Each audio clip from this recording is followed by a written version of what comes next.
Hello दोस्तों, आपके अपने चैनल हिंदी मिरर पर फिर से आपका स्वागत है। कैसे हैं आप सब दोस्तों। हिंदी भाषिक स्वरूप से जो आपके हमने ये क्वेश्चंस की श्रृंखला बनाई है, उससे आगे के हम आज आपके लिए प्रश्न लेकर आए हैं। और टॉपिक आपको पता ही है कि जो आपके टॉपिक हमने कल भी आपसे डिस्कस किए थे कि स्वरनिम के आधार पर जो खंडेतर ध्वनियाँ होती हैं, ध्वनियों के आधार पर जो स्वरों का आधार है, साथ में हिंदी शब्द रचना और हिंदी रूप रचना के जो आपके विशेषण, सर्वनाम और आपके कारक सभी से हमने प्रश्न उठाए हैं और सभी प्रश्न बहुत ही महत्वपूर्ण हैं। 50 प्रश्न हम आपको पहली वीडियो में बना चुके हैं, तो आप 50 से आगे के यानी कि 40 प्रश्न हम इस वाली वीडियो में लेकर आए हैं और सभी प्रश्न बहुत ही महत्वपूर्ण होने वाले हैं। इसलिए आप इस वीडियो को पूरी ज़रूर देखना। आपकी जानकारी के लिए बता दें दोस्तों कि हमारी जो चैनल है इस पर सभी की प्लेलिस्ट बनी हुई है। यूजीसी नेट, आपके यूजीसी नेट, पीजीटी, टीजीटी, आपके टेट सभी के लिए हमने अलग से जो है श्रृंखला प्लेलिस्ट बनाई हुई है। तो आप जिस भी कंपटीशन की तैयारी कर रहे हैं तो आप हमारे चैनल की प्लेलिस्ट में जाकर वहां से वीडियोस देख सकते हैं और अपनी जो आगामी परीक्षा होने वाली है उसकी तैयारी अच्छे से कर सकते हैं। चलिए शुरू करते हैं आज की वीडियो पसंद आती है तो ज़्यादा से ज़्यादा लाइक एंड शेयर करें। साथ में जो दोस्त आज ही चैनल से जुड़े हैं वो प्लीज़ चैनल को ज़रूर सब्सक्राइब कर लें, बेल आइकन को हिट कर दें, क्योंकि नई वीडियो के नोटिफिकेशन आपको तभी मिलेंगे जब आप बेल आइकन हिट कर देंगे और चैनल को सब्सक्राइब कर लेंगे। चलिए प्रश्न शुरू करते हैं। प्रश्न है स्पर्श संघर्षी और प्रकंपित के कर्म के आधार पर वर्णों का सही अनुक्रम है। तो बताना है कि सही अनुक्रम क्या है। तो 51 का आपका उत्तर हो जाएगा सी, था, छ, श और र। ये जो है आपका सही अनुक्रम है। दूसरा प्रश्न है श्वास के आधार पर ध्वनि की विशेषताएं हैं। श्वास के आधार पर ध्वनि की दो प्रकार की विशेषताएं अल्पप्राण व महाप्राण। अल्पप्राण के उच्चारण में प्रश्वास की अधिक मात्रा तथा महाप्राण के उच्चारण में प्रश्वास की कम मात्रा लगती है। इसमें बताना है कि कौन सी ध्वनि की विशेषताएं हैं। तो आपके लिए हम ये प्रश्न थोड़ा यहाँ कर देते हैं।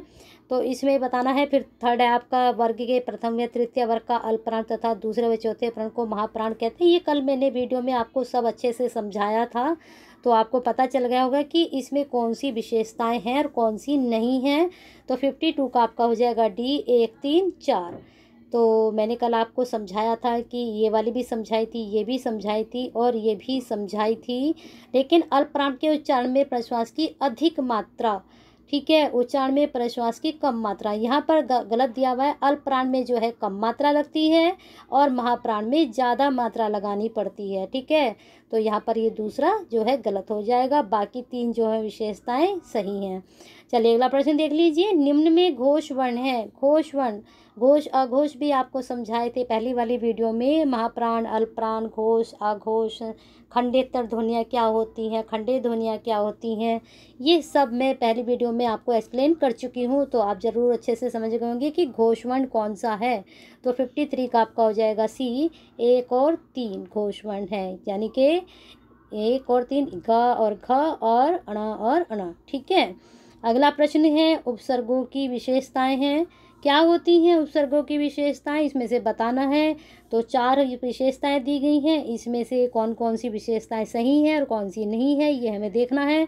तो 54 का आपका हो जाएगा डी, 1, 2, 4 विशेषताएं हैं। बाकी तीसरा संस्कृत में 20 उपसर्ग हैं, ये नहीं है। बाकी उपसर्ग सब पहले से जुड़ते हैं, बताया था कल। 3 भेद होते हैं, तत्सम, तद्भव और विदेशज। अंग्रेजी के उपसर्ग भी हिंदी में प्रचलित हैं, जैसे कि स्पेक्टर वगैरह हुआ, ये सब अंग्रेजी के उपसर्ग हैं, शब्द हैं, सॉरी देशज शब्द हैं, लेकिन अंग्रेजी के उपसर्ग से आपको शब्द बताएंगे अगली वीडियो में, ठीक है। अगला प्रश्न देखिए। आई, ई या वट प्रत्ययों के क्रम के आधार पर उनके उदाहरणों का सही अनुक्रम है। आई, ई या वट, तो देख लीजिए कहाँ ईया आई है, ईया है, वट लगा हुआ है इन शब्दों में। आराम से शब्द को बनाइए कहाँ पर है। तो आपकी जानकारी के लिए बता दें, मुझे लगता है दोस्तों ने लगा भी लिया होगा। देखिए पिटाई, बिटिया, सजावट। अब इनको हम अलग अलग करके देख सकते हैं। पिट आई, इसको अलग अलग करेंगे तो देखिए यहाँ पर हो गया ना, पीटा, पीटा कर लीजिए, पीटा, फिर इसमें आई जोड़ लीजिए, है ना। यहाँ पर ये आ गया, इधर ई आ गई। अब अगला देखिए बिटिया, बिटिया में क्या है, यहाँ पर छोटी ई और या लग गया है, यहाँ पर ये हो गया बिट, ठीक है, और यहाँ पर छोटी ये बिटिया हो गया है। फिर सजावट, सज, और इसमें अलग कर दीजिए आवट, आवट इसमें प्रत्यय हो गया आपका। तो इस तरह से हम अलग अलग करके देख सकते हैं, हाँ, लेकिन यहाँ पर ये सीक्वेंस के हिसाब से बताना है। शब्द तो ये सारे सही हैं, लेकिन यहाँ आई कहाँ पर है, ईया कहाँ पर है, तो ये हमें क्रम बताना था, अनुक्रम कौन सा सही है। ठीक है, शब्द सारे में सही लगे हुए हैं, लेकिन क्रम में यहाँ पर सही है। चलिए अगला प्रश्न देख लीजिए। यहाँ पर समास बताना है, कौन सा समास कौन से में है। ठीक है, यहाँ पर ये उदाहरण है, इधर समास का नाम है। तो देशभक्ति में कौन सा समास है, पंकज में, नीलकल में, नील आकाश में, प्रतिदिन में कौन सा समास है। तो बताइए दोस्तों, इसमें कौन सा समास होगा। 56 का आपका उत्तर क्या हो जाएगा, देख लीजिए। इसका उत्तर हो जाएगा ए 4 3 2 5। देशभक्ति में तत्पुरुष, पंकज में बहुवीर्य, नीला आकाश में कर्मधारय और प्रतिदिन में अब ये भाव। ठीक है, अगला प्रश्न देख लीजिए। अगला प्रश्न है, यहाँ पर मिलाना है, यहाँ उच्चारण स्थान है। मैंने आपको बताया था कि ध्वनि के आधार पर उच्चारण स्थान है यहाँ पर ये। तो ये कल भी आपको ओष्ठ्य, कंठ्य, वत्स्य, मूर्धन्य क्या होता है ये सब मैंने आपको एक्सप्लेन किया था, विस्तार से आपको ये चीज़ें समझाई थी। तो आपका मुझे लगता है आंसर बिल्कुल सही जाएगा कि ओष्ठ्य में कौन सा आता है, कौन सा नहीं आता है। तो बताइए कौन सा आएगा। तो इसमें ए सही होगा। 1 2 3 4। तो ओष्ठ्य, सॉरी 5, 1 मिनट, यहाँ पर ये थोड़ा गड़बड़ हो रहा है। 57 का आपका उत्तर हो जाएगा, 57 का आपका उत्तर हो जाएगा बी। ये ऊपर नीचे हो रहा है, बी। ठीक है, 57 का आपका उत्तर है 4 1 2 3। ओष्ठ्य में कौन सा आएगा, पा। बोलकर देख लीजिए, पा फा पा फा। ओष्ठ की आपके ओष्ठ जो है ऊपर नीचे हिलेंगे, एक दूसरे से जुड़ेंगे। कंठ में क बोल के देखिए, ख, कंठ से आवाज़ निकलती है। वत्सने क्या है, न ल र स। फिर मूर्धन्य है, तो इसमें तीसरे में ट ठ ड ढ है ना। मैंने कल आपको बताया था क च ट त। ठीक है, इसका सीक्वेंस है ये, कंठ, मूर्धन्य, जीव्या। ठीक है, अगला प्रश्न देख लीजिए। अगला प्रश्न में बताया है अल्पप्राण महाप्राण कौन सा है या घोष कौन सा है, घोष कौन सा है। पहले इसका हम उत्तर देख लेते हैं। इसका उत्तर है ए। तो इसको अब मैच करेंगे, 2 4 1 3। ठीक है, अल्पप्राण में क्या है, क ग। कल मैंने आपको बताया था कि अल्पप्राण कौन सा होता है, पहला तीसरा, और महाप्राण कौन सा है, तो दूसरा और चौथा। तो इसमें क्या है, पहला कौन सा है, का। तीसरा कौन सा है, ग। ट कौन सा है, पहला। ट ठ ड, ड कौन सा है, तीसरा। ठीक है, अब देख लीजिए महाप्राण में चौथा मिलाना है। इसमें ख दूसरे पे आता है, घ चौथे पर आता है, ठ दूसरे पे आता है, ड चौथे पर आता है। तो इस तरह से आप मैच कर रख रहे हैं, लेकिन पहले आपको पता होना चाहिए कि अल्पप्राण में कौन सा आता है, महाप्राण में कौन सा आता है, घोष में कौन से आते हैं, घोष में कौन से आते हैं। तभी आप इसको कर पाएंगे, अदरवाइज नहीं कर पाएंगे। पहले आपको पता होना चाहिए। ठीक है, चलिए अगले प्रश्न पे चलते हैं। अगला प्रश्न है, सुमेलित कीजिए। सुमेलित करना है, तो इधर उपसर्ग है, इधर उदाहरण है। देखना है कि ये किस में लगे हैं, ये किस में लगा है, ये किस में लगा है, ये किस में लगा है। आपको पता है ना कि उपसर्ग शुरू में लगते हैं, प्रत्यय बाद में लगते हैं। तो देख लीजिए कहाँ पर लगा है। तो प्र कहाँ लगा है बताइए। आपको मुझे लगता है ये आंसर बिल्कुल आसान लगेगा इसमें बताना। तो कहाँ लगा है, निर कहाँ लगा है, देखिए निर्वाह, निरपराध। प्र कहाँ लगा है, प्र किस में लगा है, प्रत्याहार, प्रत्यक्ष क्या बनेगा, प्रत्यक्ष। ऐसी ही, ठीक है, ऐसे ही करते हैं, अलग अलग तोड़कर उनको देखते हैं। प्र में ख्यात अलग हो जाएगा। ठीक है, प्रसाद, ऐसे ही करते हैं, है ना। यहाँ पर सम में क्या होता है, अंक की ये जो है अनुस्वार की जो है इसमें ध्वनि आती है। ठीक है, जानते हैं ना अनुस्वार और अनुनासिक क्या होता है। जो हम अंकी बिंदी बोलते हैं, ये जो लगती है इसको अनुस्वार, जो चंद्र बिंदु हम लोग बोलते हैं वो अनुनासिक होता है। चलिए अगले प्रश्न पे चलते हैं। अगला प्रश्न है, सुमेलित कीजिए। क्या है, सुमेलित करना है। 73 में क्या चीज़ें दी गई हैं, क्रिया को उदाहरण के साथ। मैंने आपको बताया था कल, सरल क्रिया, संयुक्त क्रिया, आपकी नामबोधक क्रिया, ये क्रियाओं के भेद दिए गए हैं। ठीक है, वो मैं सेंटेंस का बता रही थी कि संयुक्त वाक्य और सरल वाक्य, मिश्र वाक्य, यहाँ पर क्रिया दी गई है। ठीक है, ये क्रिया के नामबोधक क्या होती है, क्रियात्मक क्या होती है, पूर्वकालिक क्रिया क्या होती है। ठीक है, मुझे लगता है दोस्तों को सभी को ये क्रियाओं के बारे में पता होगा, लेकिन उदाहरण इस पे हमें मिलाने हैं। तो 73 का आपका हो जाएगा सी, 4 4 1 2 3। ठीक है, 4 1 2 3। तो संयुक्त क्रिया कहाँ है, रमन यहाँ से जा चुका।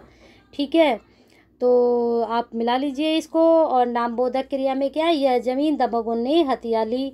क्रियार्थक संज्ञा क्रिया कौन सी है, धूम्रपान करना स्वास्थ्य के लिए हानि कारक है, ठीक है। और पूर्वकालिक क्रिया कौन सी है? तुम्हें इस नदी को तैर करके पार जाना है, ठीक है। ये हो गया आपका उत्तर। चलिए अगले प्रश्न पे चलते हैं। अगला प्रश्न है, निम्न में से कौन सा युग्म सुमेलित नहीं है? तो आप एकदम से इसको पहचान लीजिए कौन सा इसमें सुमेलित नहीं है। 74 का आपका हो जाएगा सी, दही। स्त्रीलिंग नहीं होता है दही, लेकिन हम लोग बोलते हैं इसको स्त्रीलिंग में, हम लोग गलत बोलते हैं। हम लोग बोलते हैं दही खट्टी है, दही जम गई है, लेकिन नहीं, दही जो है पुल्लिंग शब्द है, ठीक है। दही जो है पुल्लिंग शब्द है ना। और जो आपका ममत्व जो है एक वचन है। प्राण मैंने कल आपको समझाया था कि ये सदा ही बहुवचन में रहता है। कल इसके साथ एक शब्द और मैंने आपको बताया था, हस्ताक्षर, वो हमेशा बहुवचन में ही रहता है, ठीक है। चलिए अगला प्रश्न देख लीजिए। निम्न में से कौन सा युग्म सुमेलित नहीं है?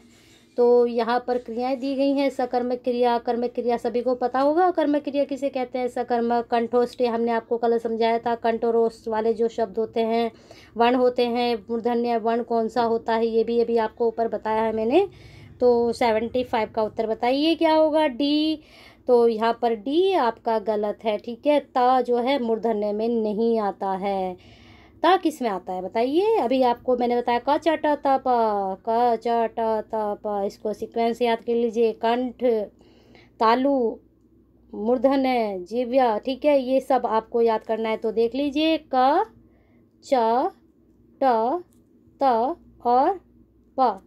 तो ये कंठ, ये तालु, ये मूर्धन्य और ये दंत, ये आपका ओस। तो देख लीजिए त किस में जा रहा है, किस में जा रहा है? त घंटा जा रहा है आपका दंत में, ठीक है। अगला प्रश्न देख लीजिए। तो हाँ, सुमेलित नहीं बताना था, बाकी सब सुमेलित है। रवि नहा रहा है, अकर्मक क्रिया है, तुमने पतंग फाड़ दी, सकर्मक क्रिया। ओ जो है कंठोष्ठ वर्णन है, वर्ण है, ठीक है। निम्न में से कौन सा युग्म सुमेलित नहीं है? बताना है सुमेलित नहीं है कौन सा। तो अभी आपको आवट मैंने समझाया है, और प्रत्यय अ कमल में है या नहीं है, डरावना में आ है या नहीं है, भलाई में ई है या नहीं है, तो कौन सा युग्म सुमेलित है ये बताना है। तो 76 का आपका हो जाएगा ए, सुमेलित सिर्फ आवट है। कमल तो अपने आप में एक है, डरावना में आ है, डरावना, ठीक है। भलाई आई होगा, भलाई में आ है, भलाई। तो 76 का आपका क्या हो जाएगा? ए, यही सुमेलित है ना। यहाँ पर आई आएगा लास्ट वाले में। निम्न में कौन सा युग्म सुमेलित है? स्वर व्यंजन, खंडे ध्वनि आपको समझाई है, खंडे ध्वनि, खंडेतर ध्वनि, उच्च निम्न रसम सुर के भेद होते हैं या नहीं, मध्य स्वर आ है या नहीं। तो इसे बताना है कौन सा युग्म सुमेलित है। 4 युग्म है, इनमें से कोई एक ही सुमेलित है, बताइए कौन सा है। तो 77 का आपका हो जाएगा बी। उच्च और निम्न क्या होते हैं? सुर के भेद होते हैं। कल ये बताया था आपको कि उच्च स्वर, निम्न स्वर, सुर होते हैं ये सब, ठीक है। चलिए अगले प्रश्न पे चलते हैं। क्रिया के संबंध में कौन से कथन सत्य है? अब 4 कथन दिए गए हैं यहाँ पर, इन चारों में से कौन कौन से कथन सत्य हैं, यहाँ ऑप्शन दिए गए हैं, तो यहाँ बताना है। तो 78 का आपका उत्तर हो जाएगा सी, 1, 3, 4 आपके सही हैं। सकर्मक क्रिया का क्रम आवश्यकता पड़ती है, संयुक्त क्रिया में आवश्यक नहीं कि वह 2 से अधिक धातुओं के मेल से बने। तो इसमें आपका उत्तर मैंने बता दिया है। 78 का आपका हो जाएगा सी, 1, 3, 4। नामबोधक क्रिया, संयुक्त क्रिया अलग अलग क्रिया हैं। प्रेरणात् क्रियाओं से कर्ता कार्य न करके अन्य को करने की प्रेरणा देता है। तो इसमें दूसरा आपका सही नहीं है, बाकी तीनों सही हैं।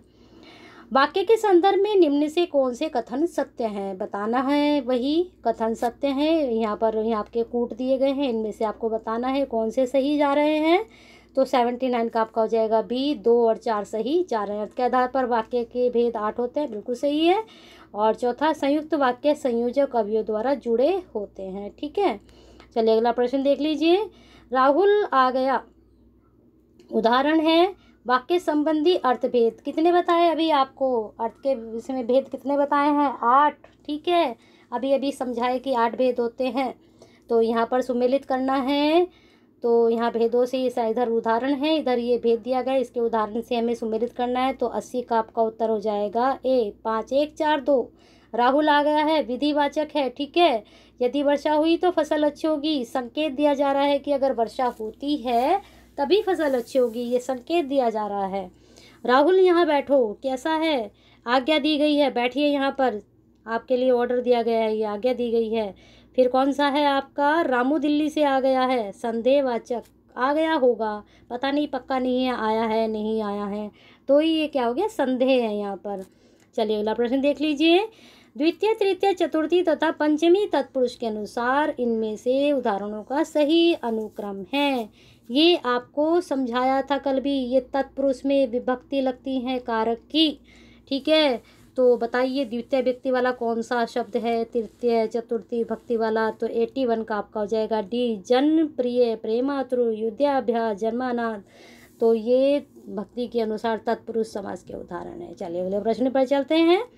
बहुवीर्य, द्वंद्व, द्विगु और क्रमधारय समास के अनुसार उनसे संबंधित उदाहरण बताने हैं, सही क्रम बताना है। तो द्वंद्व में क्या होता है, द्विगु में क्या होता है, बहुवीर्य अगर पता है तो आप सही क्रम आराम से लगा सकते हैं क्रमधारय के।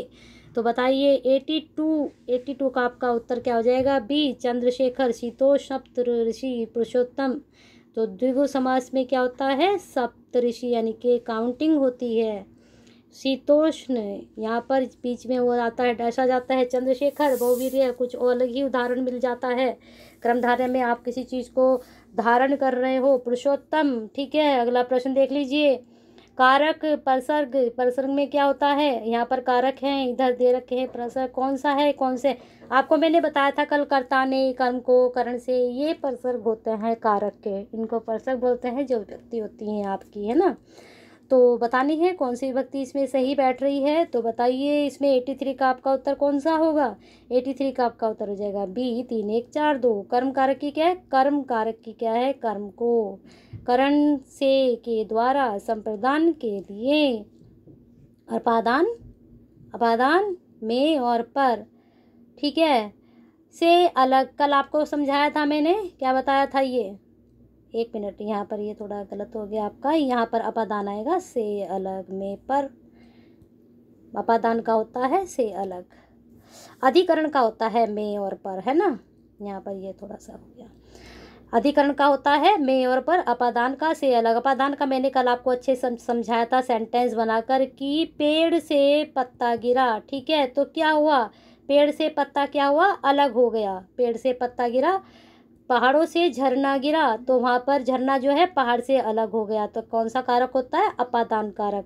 हाँ, अगर आपका बैठा है कि पेड़ पर चिड़िया बैठी है, पेड़ पर चिड़िया बैठी है, तो अधिकरण। और चोर, कल एक सेंटेंस आया था कि चोर घर में है, तो कौन सा, अधिकरण। चलिए अगले प्रश्न पे चलते हैं।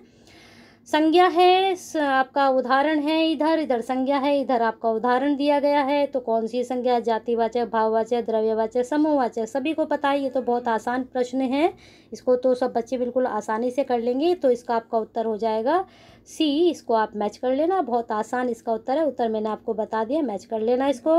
अगला प्रश्न देखिए, नीचे देखिए कौन से उदाहरण संख्यावाचक विशेषण है, संख्यावाचक, ठीक है, संख्यावाचक बताने हैं कौन कौन से हैं, तो आपको बताना है। 85 का आपका हो जाएगा ए, 2 और 3, ठीक है, 2 और 3, इकहरा, दोहरा, और क्या है, प्रत्येक, और 5 5। अब 1 लीटर 3 किलो क्या है, थोड़ा और कुछ क्या है, ये क्या है, परिमाणवाचक, संख्यावाचक नहीं है, ये परिमाणवाचक है। संख्या में हम क्या है, काउंट कर सकते हैं, परिमाण में हम काउंट नहीं कर सकते हैं, गिन नहीं सकते हैं। फिर अगला प्रश्न है, तुमने हरिओम को अंधा व्यक्ति कहा, यह बहुत बुरी बात है, तुम्हें नहीं पता वह लड़का अच्छे स्वभाव का है, उसमें दिया गया विशेषण कौन सा है, ठीक है, विशेषण बताना है कौन सा है। अंधा व्यक्ति कहा लेकिन वह बहुत अच्छे स्वभाव का है, तो इसमें से हमें शब्द छांटने हैं, तो बिल्कुल बोलने से ही पता चल रहा है कि कौन कौन से शब्द होंगे। तो दूसरा, अच्छा और बुरी, और कौन सा है, वह अच्छे, तो 86 का आपका उत्तर है डी, दूसरा और चौथा। अंधा है ना, बुरी बात है, अच्छे स्वभाव का है ना, ये सब क्या है, विशेषण है। अब है पुरुषवाचक, संबंधवाचक, अनिश्चयवाचक, निजवाचक सर्वनाम में संबंधित उदाहरणों का सही अनुक्रम बताना है। संबंध, ये सर्वनाम मैंने आपको कल भी बताया था कि जो है आपकी प्लेलिस्ट बनी हुई है, यूटेट करके मैंने बना रखे, यूटेट सीटेट करके, तो वहाँ पर ये सब मैंने सारे चीज़ें आपको कराई हुई हैं, अलग अलग सारे ये मैंने वहाँ समझा भी रखे हैं, और आपके वहाँ पर MCQ भी, उनसे रिलेटेड MCQ भी करा रखे हैं, तो वहाँ पर जाकर ये सब आप क्वेश्चंस अच्छे से देख सकते हैं। तो 87 का आपका उत्तर हो जाएगा बी, आप जो कोई खुद। तो प्रश्नवाचक आप, संबंधवाचक जो, अनिश्चय कोई, और निजवाचक खुद। ठीक है, स्वयं। निजवाचक यानी कि स्वयं, हम इस चीज़ को कर लेंगे। अगला प्रश्न है, निम्न में से जो सर्वनाम के संदर्भ में कौन सा कथन असत्य है? यानी कि इसमें से 4 ये कथन है, इनमें से कोई एक असत्य है, बाकी 3 सत्य हैं। तो हम असत्य ही देख लेते हैं सीधा। 88 का आपका उत्तर हो जाएगा डी, वह, वे, ये मध्यम पुरुष वाचक सर्वनाम है। लेकिन ये मध्यम पुरुष नहीं है। बताइए कौन से में आते हैं? वह, ये मध्यम में आते हैं, प्रथम में आते हैं, उत्तम में आते हैं, या फिर अन्य पुरुष में आते हैं? कमेंट बॉक्स में बताइए इसका उत्तर। 89 का निम्न में से कौन सा युग्म सुमेलित नहीं है? तो 89 का आपका उत्तर हो जाएगा ए, त्रैमासिक निरोग जो है परिमाणवाचक नहीं है, ये गलत सुमेलित है, बाकी सुमेलित सही हैं सारे। अगला प्रश्न है, ये एज इट आ चुका है। अगला प्रश्न देख लीजिए, दिए गए उदाहरणों में से संयुक्त वाक्य के उदाहरण हैं। कौन से हैं संयुक्त वाक्य के उदाहरण? तो 90 का आपका उत्तर हो जाएगा बी, 1, 2 और 4। ये संयुक्त वाक्य जो मैंने अभी आपको ऊपर बताए थे कि वाक्य 3 तरह के होते हैं, सरल वाक्य, मिश्र वाक्य, संयुक्त वाक्य। तो इसमें से 1, 2, 4, 1, 2, 4 ये किसके उदाहरण हैं? ये संयुक्त वाक्य के उदाहरण है। आपको 3 सेंटेंस एक साथ मिल गए इसके। ठीक है, अगला प्रश्न है, यहाँ पर परिभाषा है और उससे संबंधित शब्द है। यानी कि ये जो आपकी परिभाषा है ये समास की हैं। समास की आपको पता है परिभाषा है, भाववाचक, तत्पुरुष, पूर्वकालिक, अधिकरण। यहाँ पर समास की है, एक क्रिया की है, भाववाचक संज्ञा की है। अधिकरण क्या है? अधिकरण क्या है? कारक। तो उससे संबंधित यहाँ पर क्या है? जातिवाचक। जातिवाचक क्या है? संज्ञा। तो यहाँ पर हमें छांटना है कि कौन सी इसकी है और कौन सी उसकी है। ठीक है, तो इसमें हम सीधा सीधा आपका उत्तर देखते हैं। ये आपका उत्तर हो जाएगा 90 का उत्तर है आपका बी। ठीक है, बी उत्तर है 2, 1, 4, 5। ठीक है, 2, 1, 4, 5। तो इसको आप देख लेना बाद में, ये पूरा आंसर मैंने बता दिया इसको, और ये समझा भी दिया है कि यहाँ पर ये जो है समास में है, ये क्रिया का है, ये आपका कारक का है, ये संज्ञा है, और यहाँ पर ये संज्ञा है। ठीक है, और यहाँ पर इसकी परिभाषा और ये मैचिंग दे रखा है। आंसर बता ही दिया मैंने आपको, इसका बी उत्तर है। फिर अगला प्रश्न है, प्रेरणार्थक क्रियाओं के उदाहरण हैं। प्रेरणार्थक क्रियाओं के उदाहरण कौन कौन से हैं? तो 91 का आपका उत्तर हो जाएगा ए, 2 और 4, पिटवाना और गरमाना। सेंटेंस बना के देख लीजिए। प्रेरणा, आप किसी चीज़ के लिए प्रेरित करते हो किसी को, ठीक है, तो वो क्या होती है? प्रेरणा। प्रेरणा मिलती है करने की, तो क्या है? प्रेरणार्थक क्रिया। फिर अगला प्रश्न है, निम्न में से कौन से युग्म सही नहीं है? बताना है कौन सा युग्म सही नहीं है। 92 का आपका उत्तर हो जाएगा डी, 1, 2, 3। ठीक है, 1, 2, 3 सही नहीं है, बाकी आपके सारे सही हैं और नहीं है। तो 1, 2, 3 आपके सही हैं, और जो है कौन सा सही नहीं है? आपका चौथा जो है सही नहीं है। नासिक के वर्ण कौन कौन से होते हैं? कल भी बताया था कि न, और ये 5 होते हैं, है ना, न, अण। जहाँ पे नासिक क्या मतलब? जो नाक से आवाज़ आती है, जिनको बोलने पर वो क्या होते हैं? नासिक्य वर्ण होते हैं। कल ये बताया था कि लुंठित वर्ण र को उत्क्षिप्त वर्ण ढ हो जाता है, प्राशी वर्ण ला हो जाता है। तो 1, 2, 3 आपका सही है, नासिक वर्ण आपका सही नहीं है, ट। ठीक है, मैंने समझाया नासिक वर्ण कौन कौन से होते हैं। अगला प्रश्न है, सुमेलित करना है। यहाँ पर उदाहरण है, वाक्य संबंधी अर्थ है। ये वैसे ही जैसे अभी हम ऊपर प्रश्न कर आ रहे थे आपका, वैसा ही ये प्रश्न दोबारा से आ चुका आपका। तो यहाँ पर ये वाक्य संबंधी अर्थ अभी आपको बताया था कि 8 अर्थ होते हैं, ये सेंटेंस हैं, इसको मैच करना है। तो 94 का आपका उत्तर हो जाएगा ए, 3, 1, 4, 2। ठीक है, रवि इस पार्क में खेलो आ गया है, वह शादीशुदा भी है या नहीं? तो संदेह है, उसमें संदेह है कि इसकी शादी हो रखी है नहीं हो रखी है।